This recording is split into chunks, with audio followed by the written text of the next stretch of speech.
தமிழக சட்டப்பேரவையில் நகராட்சி மற்றும் குடிநீர் வழங்கல் மற்றும் கழிவுநீர் அகற்றல் துறை மானிய கோரிக்கை மீதான விவாதம் வரவுள்ளது. இந்நிலையில் கழிவுநீர் வாரியத்தால் பணியாற்றும் ஒப்பந்த தொழிலாளர்களுக்கு மறுவாழ்வும் பணியின் போது இறந்த தொழிலாளர்களின் குடும்பங்களுக்கு இழப்பீடு தொடர்பான அறிவிப்பு வெளிவருமா என்ற எதிர்பார்ப்பு எழுந்துள்ளது. கழிவுநீர் அகற்றும் வாரியத்தில் ஒப்பந்த அடிப்படையில் தொழிலாளர்கள் பல ஆண்டுகளாக வேலை செய்தாலும் கூட பணி பாதுகாப்பு இல்லை என்று புகார் கூறப்படுகிறது. மிக குறைவான ஊதியமே வழங்கப்படுவதாகவும் அவர்கள் கூறுகின்றனர். இதுங்களுக்கு வேலை செய்ய அத்தியாவசியம் பிஎஃப் இஎஃப் எதுவுமே கிடையாது.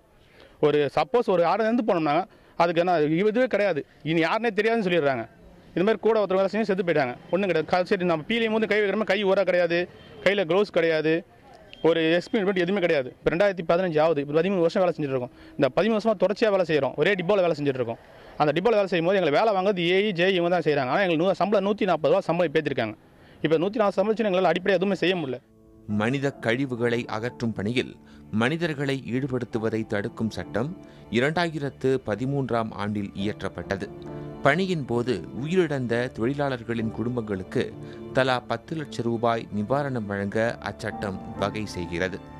ஆனால் அச்சட்டத்தின் அடிப்படையில் ஒப்பந்த தொழிலாளர்களுக்கு பலன் கிடைப்பதில்லை. உயிரிழந்த தொழிலாளியின் குடும்பத்திற்கு இழப்பீடு, குடும்பத்தில் ஒருவருக்கு வேலை என்பன போன்ற கோரிக்கைகளை ஒப்பந்த தொழிலாளர்கள் முன்வைக்கின்றனர். வீட்டுக்கார் பேர் ஜெயக்குமார். அவர் 6 வருஷமாக வேலை செஞ்சுட்டு இருந்தார். கழிவுநீரில் அதில் விஷவாயு தாக்கி கேஸ் அடித்து இறந்துட்டார். கல்யாணம் ஆகி 6 வருஷம் ஆகுது. இதுமாரி 2 குழந்தை வச்சு கஷ்டப்படுறேன். எனக்கு ஏன்னா நிதி உதவி வேணா தாங்க, இல்லை ஏன்னா வேலை வாய்ப்பு வேணா தாங்க.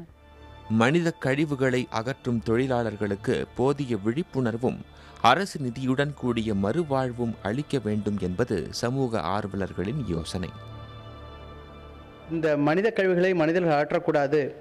மேலும் அவர்களுக்கான மறுவாழ்வு திட்டங்களுக்கான சட்டம் 2013 கொண்டு வரப்பட்டது. அந்த சட்டத்தின்படி தமிழகத்தில் உள்ள எல்லா நகராட்சிகள், மாநகராட்சிகள், டவுன் பஞ்சாயத்துகளில் மனித கழிவுகளை அகற்றும் வேலைகளில் ஈடுபடும் துப்புரவு பணியாளர்கள் கண்டறிந்து அவர்களுக்கான மறுவாழ்வு திட்டங்களை செய்ய வேண்டும். நீண்ட நாள் கோரிக்கைகள் நிறைவேற்றப்படுமா, பலகட்ட போராட்டங்களுக்கு பலன் கிட்டுமா என ஒப்பந்த தொழிலாளர்கள் எதிர்பார்த்து காத்திருக்கின்றனர். இத்தனை ஆண்டு காலமாக கழிவுநீர் அகற்றும் வாரியத்தில் ஒப்பந்தத்தின் அடிப்படையில் வேலை செய்த இந்த தொழிலாளர்களுக்கு அரசு நிதி உதவியுடன் கூடிய மறுவாழ்வும், இறந்த தொழிலாளியின் குடும்பங்களுக்கு இழப்பீடும் வழங்க வேண்டும் என்பதே இந்த தொழிலாளர்கள் மற்றும் சமூக ஆர்வலர்களின் கோரிக்கையாக உள்ளது. புதிய தலைமுறைக்காக ஒளிப்பதிவாளர் கணபதியுடன் பிரசாந்த்.